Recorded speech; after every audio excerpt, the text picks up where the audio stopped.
हमारी भारतीय संस्कृति सदियों से ज्ञान की गंगोत्री रही है। ये वही भारत है जिसने दुनिया भर को शांति का पाठ पढ़ाया और भाईचारे का संदेश दिया। हमें इस बात पर गर्व करना चाहिए कि हम लोग उसी महान संस्कृति के अंश हैं। राष्ट्रीय स्वयंसेवक संघ उसी महान संस्कृति की रक्षा हेतु प्रतिबद्ध है। संघ प्रमुख मोहन भागवत जी अपने सभी वक्तव्यों में भाईचारे का संदेश देते दिखाई देते हैं।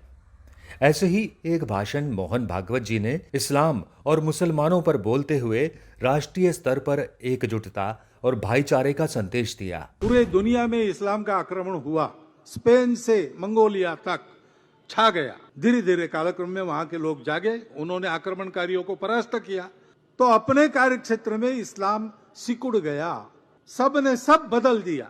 अब विदेशी तो यहां से चले गए, लेकिन इस्लाम की पूजा कहां सुरक्षित चलती? यहीं सुरक्षित चलती है। कितने दिन हुए, कितने शतक हुए, ये चल रहा है सहजीवन। इसको न पहचानते हुए और आपस के भेदों को ही बरकरार रखने वाली नीति चलाना, ऐसा करेंगे तो कैसा होगा? किसी ने इसको समझाना चाहिए ना। ये समझदारी पक्की होती तो हम अलग दिखते हैं इसलिए अलग है, इस विचार से देश नहीं टूटता। सभी को यह समझना आवश्यक है। ये मातृभूमि हमारी है। ये भूल कर हमारी पूजाएं अलग अलग है, दो चार विदेशी भी है, फिर भी एक समाज के नाते हम इस देश के हैं। हमारे पूर्वज इस देश के पूर्वज है। इस वास्तविकता को क्यों हम स्वीकार नहीं कर पा रहे हैं? हमारी जो विशिष्टता है, विविधता है, वो हमारे अलगाव का कारण बनती नहीं, बाकी दुनिया में बनती है।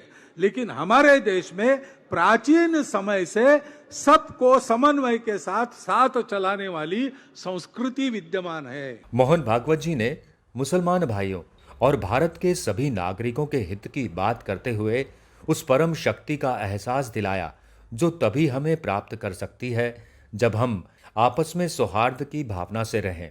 देश में तभी शांति की स्थापना हो पाएगी जब भाईचारे का संदेश जन जन तक फैले और लोग आवश्यक लड़ाई झगड़े में ना पड़े। इस पर आपका क्या सोचना है? हमें कमेंट बॉक्स में अवश्य लिखें। आज के लिए फिलहाल इतना ही। धन्यवाद।